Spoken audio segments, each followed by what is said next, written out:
It is Friday, June 29th, and you are tuned into Season 2, Episode 26 of the Hitting the Marks Pro Wrestling Podcast, powered by thegorillaposition.com and presented by Hamin Media. On this week's show, it's all about the red and blue with some news from around the professional wrestling world. But before we dive in, it's my obligation to remind you this is a podcast by the fans for the fans, bringing you all the news that is news from across the professional wrestling world. You can find the show on Twitter at HTMPWPod, on Facebook at Hitting the Marks. Shoot us an email at hittingthemarks@gmail.com. My name is Jargo. I will be your host for the day. I'm joined, as always, alongside my tag team partner, the OG of the Huckleberry Club, Huckleberry number 1, RBV. Rick, welcome back to your show. It's me. It's that R to the B to the V. Jargo, kind of sad that, I guess, the bad news, this is the last show that we're ever going to be doing together. Of course, I mean the last show that we're ever going to be doing together in the month of June 2018. Yeah. I only bring up the date because every morning when I wake up, I immediately have that. I go right to my schedule for the day. I see what I need to have to do for work, what's scheduled to go out, any contacts that have to be made. But right there, every day is the countdown to StarCast and All In. And it's hard to believe, it's coming fast, man. About 2 months from this weekend, right here, we're going to be in Chicago together. We're going to be getting ready. We're going to be gearing up for StarCast. We're going to be, mingling, hanging out, enjoying ourselves with some of our great friends from around the professional wrestling world. And Charlotte Flair. And it's coming. And Charlotte Flair. It's coming. It's coming. So we're going to do two segments. If Shar is there, it'll definitely be coming. So we're going to do 2 segments today. We've got segment 1 is a little bit of news. And then we're going to do the red and blue review, I guess it is. Dude, I am so happy the G1 starts in like 2 weeks. And I can tell you this right now. If Monday Night Raw keeps going at this rate, I'm just going to quit watching it. Oh, see, I guess this is going to be one of those fun shows because I'm not as down on the product this week as it seems that you are. I think they actually put their best foot forward. This was actually 2 of the better programs that we've seen from WWE in a while. I guess that might not be saying a lot because the bar has been set so low over the course of the last month. But hey, I enjoyed myself this last week for Raw and SmackDown, and you know what? I am actually looking forward to segment 2 to diving into that a little bit. As we get into segment 2, I've come to realize that there are a couple of things going on here. Number 1, Vince McMahon is a racist, and I'm going to prove it on this show. And number 2, they obviously listen to this show because all of the people that I put over, all of the people that I like, they're just burying. Just fucking burying them. So number 3, then they hate you personally. Number 3 is they hate me personally. That's obviously what's going on here. So I'm going to hate them right back. So let's start with segment 1, which is, ironically enough, mostly WWE news. The Raw and SmackDown ratings are in, and there's an anomaly this week that I'm not sure that I've ever seen happen before. So I wanted to talk to you about this and ask you what in the hell caused this. So Monday Night Raw drew a 1.9, which is down from last week at 1.97. That's not a surprise. They got a little bit of a spike coming out of the pay-per-view. Okay? You with me so far? The first hour drew 2.597 million viewers. The second hour drew 2.679 million viewers.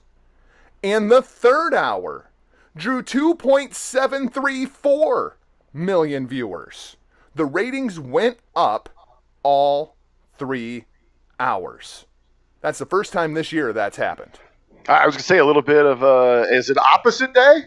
I mean, how long has it been since we've seen something like that where the ratings are actually climbing throughout the show? I guess, they did see a little bit of a dip, but it is still holding strong. I know overall they still rank fairly high for the evening, especially in those key demographics. You'd have to kind of take this as a positive, wouldn't you? That you're actually, you kind of started a little on the low end. I don't really know what there is actually, what else was going on, what was hot in comparison, what could have, caused the, that spike going forward. But it had to be, you look at it somewhat as a success, right? Well, it has to be considered a success, and I think you have to attribute this to one man and one man only. And it's got to be Seth Rollins. I mean, they were advertising all week that Seth Rollins was invoking his rematch clause for the Intercontinental title. We knew that was going to be the main event, and people tuned in to see it. There's no other logical conclusion. Which goes back to the argument, instead of this day of social media announcement or even waiting until actually telling us what the main event, not even in the open anymore do we usually get that. Usually now in the open, that sets up your opening match. We don't even know what we're getting for the rest of the show. It's pretty amazing at what can happen when you give people a full week to take in and prepare for something like a Dolph Ziggler and a Seth Rollins for the Intercontinental Championship and everything that could be played in there. You would think it was like rocket science or something that's going on, but you would think that advertising worked. Heaven forbid, advertising actually works. It's amazing what proper advertising, proper marketing, and knowing your audience, what it'll do for you. Crazy stuff. Hey, I do have. Actually, as we're sitting here recording, I'm staring over at the television, and I just got a reminder. I know why they came in so slow on Monday. We grew up in the same era, Jargo. It was the return of Double Dare on Nickelodeon Monday night at 8 p.m. What in the hell are you watching that you're seeing an advertisement for Double Dare while we are recording the Hitting the Marks Pro Wrestling podcast? I actually have SpongeBob on in the background. Tremendous. You know what? The worst part is I knew the answer to that question before I asked it. That's the worst part. SmackDown, on the other hand, we do not have good news. SmackDown drew a 1.54. That is the lowest rating in about a year. That's not a holiday episode. I don't even know where to begin with that. Well, let's do the comparison. If we just praised Raw for giving us an entire week of a build towards a match with intrigue that fans are behind, you've got Seth Rollins, arguably the hottest superstar in WWE. You have a very, very hot act in the show with Dolph Ziggler and McIntyre, especially now just seemingly stealing the Intercontinental Championship. Going into SmackDown, our advertised match was Shinsuke Nakamura versus Jeff Hardy for the United States Championship. Of course, that was not going to actually come to fruition, but that was a week of advertising. How many people were aware that Nakamura was even going to be out, or were they just not into this match? Well, and they didn't announce until late Tuesday afternoon via Twitter that Nakamura was not cleared. That's what I'm saying. And how much with him being out because of the incident, we're going to get to that, I know. But, that might not have hit a lot of people. You have the whole week. It might not just stir up that much interest from the fans. Yeah, that's a good point. That's a very good point. And then, of course, I wanted to tie into this. The new TV deals are official. Ink has been put to paper, as William Alessia said.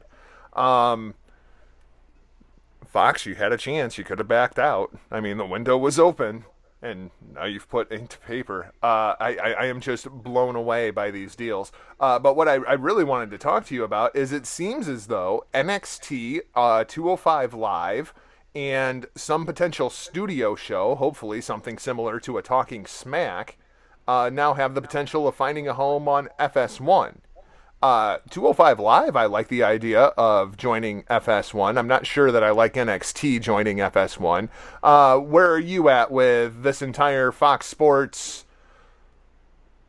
deal? I guess it is now what we can officially call it. It's no more rumor and innuendo. It's a deal.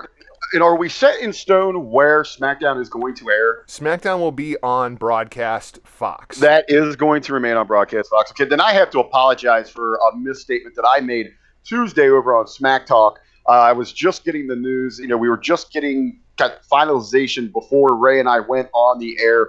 I took it as maybe there was a possibility that even SmackDown itself was going to FS1. So anyone out there that listens to both of these platforms, I do apologize for that. That is my mishap, just my fault for being misinformed there. But well, it's confusing because the deal is technically with Fox Sports. What a lot of people don't know is the NFL deal is with Fox Sports. The MLB deal is with Fox Sports. Well, and I think what gets confusing there, maybe what got me is maybe, kind of plays into what it got everybody with like NXT UK. They were all lumping everything with just what we know as NXT now. When you say Fox Sports, that is just a division within the Fox Corporation, not just the channel itself. That's just anything that has to do with what they perceive as the world of sport that can be shown across any of their platforms. And you're seeing that going on right now with the Disney acquisition. Disney is acquiring the studio division of Fox. They're not acquiring the broadcast division or the sports division or et cetera, et cetera, et cetera. Yeah, they're just buying that one part. So many things under that Fox umbrella, and it just so happened when you have it Fox Sports and Fox Sports 1, right. I can see, in passing, that's probably what got me there because I was trying to pull up news, last minute prep, getting ready for that. So I do apologize for that there. I'm with you. The more there's going to be a lot of programming, that void they need to fill with the absence of UFC. And I get where you're coming from with NXT going over the worries of, okay, right now with NXT, you essentially what we believe is, it's pretty much Triple H is the head chief. He has a lot of control where the Indians working for him under, the umbrella of his own network. Now when you expand that, you're going to have other TV executives that are going to be giving their influence on the direction of just not, just the storylines, but just the product, the presentation. Vince is going to take more of a notice now because it's something that's out there for the general WWE Universe audience. I see your worries there, but if they can actually keep this thing grounded with already the way that NXT is being presented, I think you're going to see more of an influence. I think Fox is going to want more of something along those lines because it's similar to what they've had with UFC. It's something similar to a legit sporting competition. 205 is going in that direction. Hopefully Smackdown kind of, takes some of those attributes and puts them into their production. I don't know if it's going to be that bad of a thing, but I do see why you're worried. Well, and the other thing is, the second that you put NXT on FS1, it's no longer developmental. I mean, I think that's the biggest thing. As much as we love what's going on inside of NXT, for every Johnny Gargano and Tommaso Ciampa, there's a Lacey Evans. And that's not a dig on Lacey Evans. It's just where she is in her development right now. It's still developmental. Above everything else, it's still developmental. Do you think could we get to a point where we possibly have two versions of NXT programming? One that is network exclusive to highlight those that are still in that developmental stage, as opposed to those that are at the top of the class. That would be those angles and programs would be presented on FS1. Yeah, I could see that. I could even see NXT footage being cut up and having like NXT specials air on FS1 that aren't necessarily the weekly TV show. That's something else I actually wanted to bring up to you. Of course, when the UFC was doing their thing, they would do some of the Fright prelims were on Fox Sports. Or on broadcast Fox Sports. What's the potential of the pre-shows moving to Fox broadcast?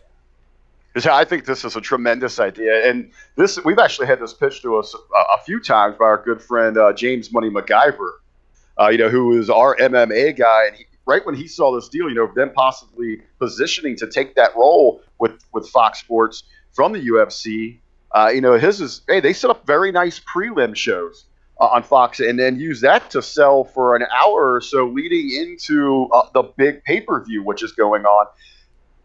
I think that would be a tremendous move on WWE's part and Fox's part. I think we need more. I think you need higher quality matches going on your pre-show instead of so much of just that final sales pitch. I mean, up to that point, if we're watching, there's a good chance. I'm going to say there's a 90% chance you have the network. You're going to find somewhere to stream that thing to flip over. It's not like you're flipping through last minute. Hey, I don't have anything going on. I better order the network because I watched this pre-show. I do like how they do it now. They got the free YouTube. They're on Facebook. But just think, that's a great outlet. That's a great outlet they have. But yeah, gee, I don't even know how much you would multiply your reach with your potential audience. And just, the ease of reaching people, because there's still a great deal of the audience that is kind of hesitant. I got to watch the show on YouTube. I got to go to Facebook to watch this. It's more and more common. It's going to be that way going forward. I don't hesitate to do it. You don't hesitate to do it, to jump something to my television from another device. But you still see that all the time. Well, I have to do it this way.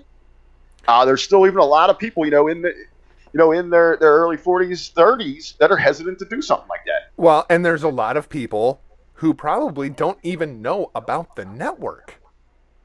They're going to be sitting there on a Sunday afternoon, literally channel surfing, and they're going, oh, what's on here? And they flip over to it, and they watch the pre-show for a little bit, and they remember the days when pay-per-views were $69.99, and all of a sudden, holy crap, I can get it for a month for $10? What the hell? Why not?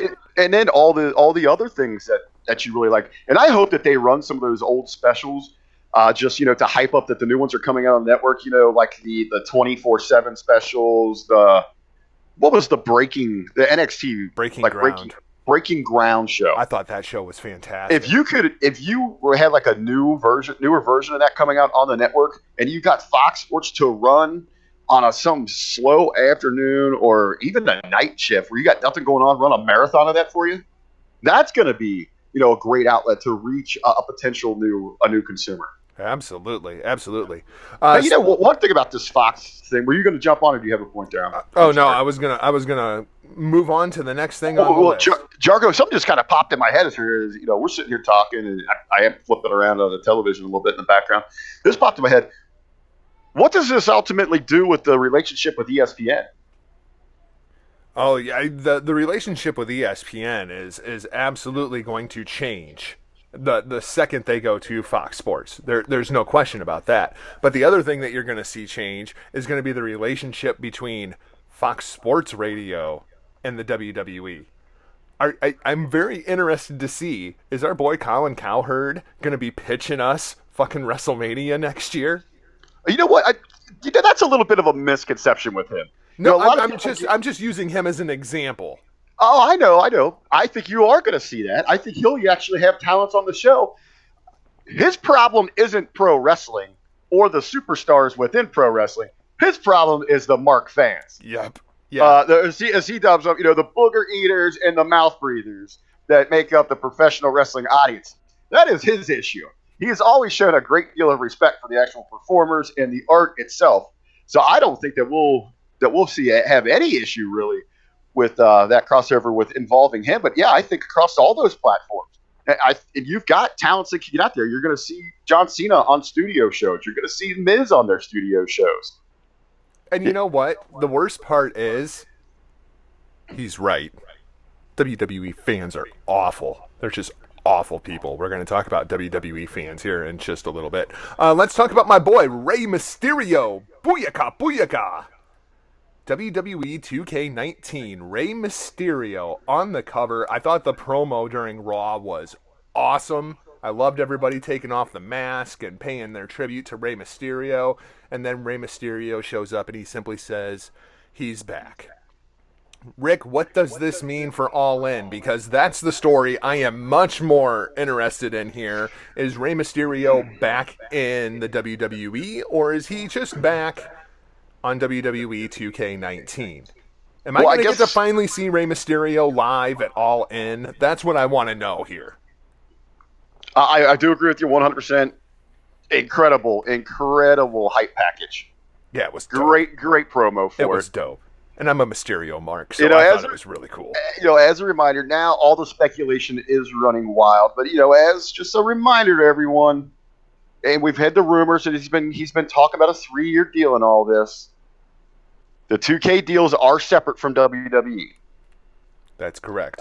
Now, what they usually do, that usually means that shortly after you're going to sign that WWE contract for a return. And as we've seen in the past, that typically happens around Survivor Series when we see that signing and a return. We saw that with Sting. Well, because the game comes out in what, October? Yes. Survivor Series in November, so of course they kind of tie it all in there together. We had Sting there. We had Bill Goldberg. There's someone else that was recently that came back along those lines that just tip of my tongue. It just can't spit it out. But anyway, so it's simply there. So if that's the case, then we are still safe for All In. Now, if they would like to push this thing, because in the back of their minds, they are well aware of what's going on with All In. They know who is there. They know the success of it. We've actually seen other rumors coming out now that there is talk in WWE to throw some of this big new money at the Bucks, Cody, and Kenny. So I am sure, if they really wanted to flex their muscle on this thing, they might try to sway Rey away from this. I almost get a feeling, though, that Rey, kind of the individual that he is, and he's kind of proven himself to be over these last couple of years, he might stand hard in his side of the negotiation, say, I have to honor this deal. Now, the trick is, do we see him in attendance? I think so. Do those watching around the world on however this thing is going to be streamed or broadcasting him? Maybe not. Ever since Monday in the locker room when we talked about the Access TV thing, and you proposed the entire idea of All In being on Access TV, it's like haunting my nightmares. I can't stop thinking about that. My God, if that happens. That was one of the things that just stuck out to me in, the first episode of All Us, the All In story, was just the very last. It wasn't even a part of the show, really. It was just in the credits at the end, special thanks, and they hit up Access TV. I will be so pissed off. Which to me, it jumped out to me. If they can get Q on board to really take this thing over and say, we're really going to make this something special. We're not going to try to worry about these streams that we see fail and have this thing crash on us. We're just going to take this thing to television for you. Man, what a deal! Wow. Let's talk a little bit about Shinsuke Nakamura. Shinsuke Nakamura got bit by a dog. I don't even know really to jump in on this thing. What the hell do you say? Shinsuke Nakamura got bit by a freaking police dog. Now, I'm getting a little bit of confusion because I think I've seen multiple reports. I've seen some reports that say this was at the venue. I've seen some reports that say this was at the airport. I guess the better question to you is I'm kind of following this story, but it's just Shinsuke Nakamura got bit by a dog. Somewhere on his left leg is my understanding, the lower left leg. Rick, do you have any idea how serious this injury is? Have you heard anything more other than Shinsuke got bit by a dog? Because, I've seen the police dog videos, and police dogs, they're not normally very nice when they bite something. That was kind of my question there, how severe is this thing? Well, I guess, it's severe enough that it kept him off of programming. Yeah, but is this are we talking like a deep tissue bruise, or are we talking about this dog got a hold of him and we've seen the videos, man. People wearing flak jackets as they're training these police dogs. There are different types of different commands that they're getting for how severe that they will attack. Well, that's what I'm saying. I have no idea the severity of this injury. And we haven't really got much. Post of the initial rumor or report, there hasn't been a lot of follow-up out there. Hey, here's what I want to know, though. If I'm walking down the street and a dog bites me, they put that dog down. Yeah, no doubt, right? What is the protocol for a police dog? I'm sure they're getting special privilege. I see where you're going here. Can we get track on this? Oh, man. Oh, God. I can't wait to hear the PW Hustle. 8-Track Brown, you've gotta. I gotta hear a rant about how the American police are racist against all Japanese people, so much so that now we're sending dogs after them. I have to hear this rant, 8-Track Brown, because I know this rant is in there. I know it is. Another little piece of injury news that I actually don't have on the run sheet, but I was curious as to your opinions.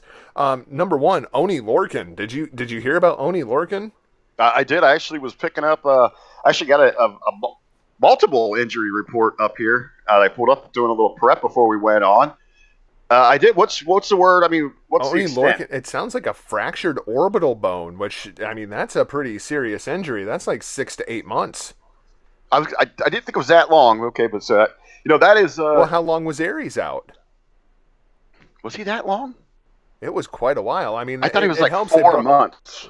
It was a while. That's okay. The thing that helped Aries was he came back on commentary, so he was still there running his mouth. Maybe it's that because then he was still fresh in your mind. This what really is terrible about this situation is they're just starting to pick up steam there. Yep. It almost feels like a revival situation. Yeah, a little bit. Terrible timing. And then the other one that we found out on NXT last night, this one kind of came out of nowhere, and I hadn't seen this reported anywhere, but evidently this is legit. Lars Sullivan out with a broken freaking jaw. They showed the x-ray on NXT last night. Straight up broken jaw. God knows how long Lars is going to be out. But I think this might have come at the best time in the world for Lars Sullivan.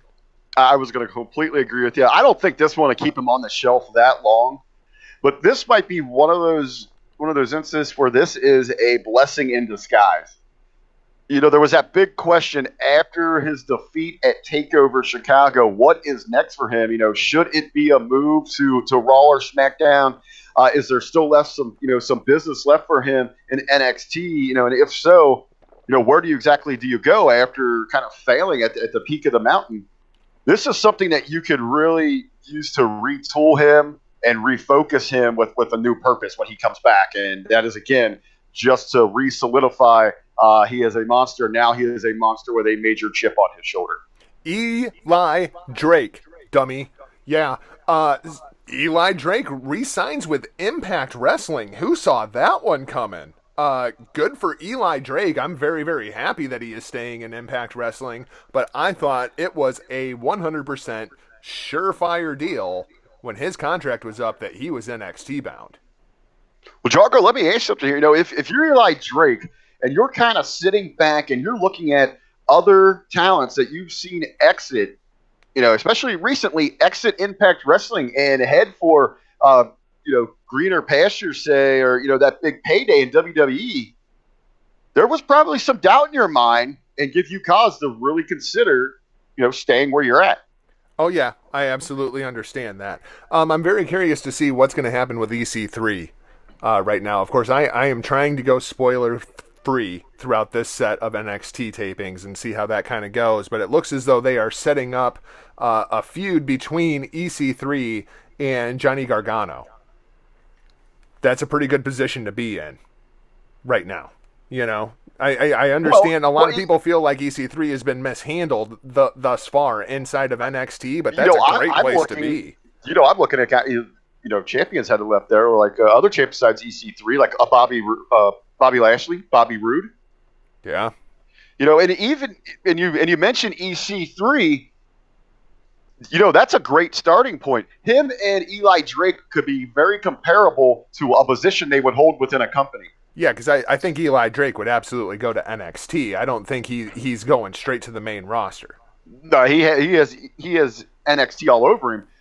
Very comparable to EC3. So at that time, is there really a good position for him? Is he just going to go in there and be almost that poor man's EC3? Stuck kind of at the bottom there where he may never see daylight. And NXT is loaded right now. I also think, as not why you wouldn't go to WWE, I think this speaks tremendous volumes for the great improvements and the future for Impact Wrestling. I think this 100% pat on the back to the new management there, the new direction. It's a big re-signing, man. That a name like Eli Drake has decided and, has made a statement here by saying, I am proud to be with Impact Wrestling. I am going to be here for the long haul, because as we're getting information coming out on this thing, this isn't a short term to maybe hold him over for a few tapings and then he can reevaluate the NXT WWE thing. This is a multi-year deal. Yeah. He is going to be with them for the long run, for an extended period. Eli Drake is going to be a major player in Impact Wrestling for years to come. As far as I'm concerned, effective immediately, Eli Drake is the cornerstone of Impact Wrestling. And I think I'd you be get building around Eli Drake and Moose. Those are the two guys I'm building that company around right now. Jogger. I was just going to say that you get a guy like Drake who's committed. Next is Moose, and then you just keep on going down the line with. Hey, and right now, yeah, I feel sorry for anyone out there that is not at least following what's going on with Impact Wrestling. I know there is so much wrestling content out there that we have to consume, and it's so hard to fit everything in. And a lot of people have just, turned away from Impact. It's hard to get back into it. But do yourself a favor. Check out the product. What they have going on is something very special right there. And even if you're not into the show, make sure you're heading on over to listen to our friends on the Hacker Hamin Podbeam feed at the Hamin Media Group, Big Ray and Ben Hamin himself, the Impact Attack. There's sometimes I miss the show, but I don't miss their podcast to keep me informed and keep me up to date with what's going on with that promotion. Just as a side note, so you have Moose, you have Eli Drake. If you have two more talents inside of Impact Wrestling that you're building around, Rosemary for me is one. I'm building my Knockouts division around Rosemary. Can you make Sami Callihan one of the 4 cornerstones of Impact Wrestling at this point, or is he too much of a loose cannon? And I think that's what you need. I think you need something like that. I think it complements your other 3 gentlemen that you're going to help build that company around. Would Rosemary be your 4th? Oh, man, that Knockouts division is loaded with so much talent. Yeah, but she's on a whole nother level when it comes to character work, promo work. That entire Knockouts division is really, really good, but Rosemary is just head and shoulders above the rest of them. In one program that really comes to mind, to really bring back the true glory days of that Knockouts division, on one side, I would be so sad to see this happen. I would love to see if they could go out there and get Dashwood to come in and work an extended program with Rosemary. Yeah, it'd be good.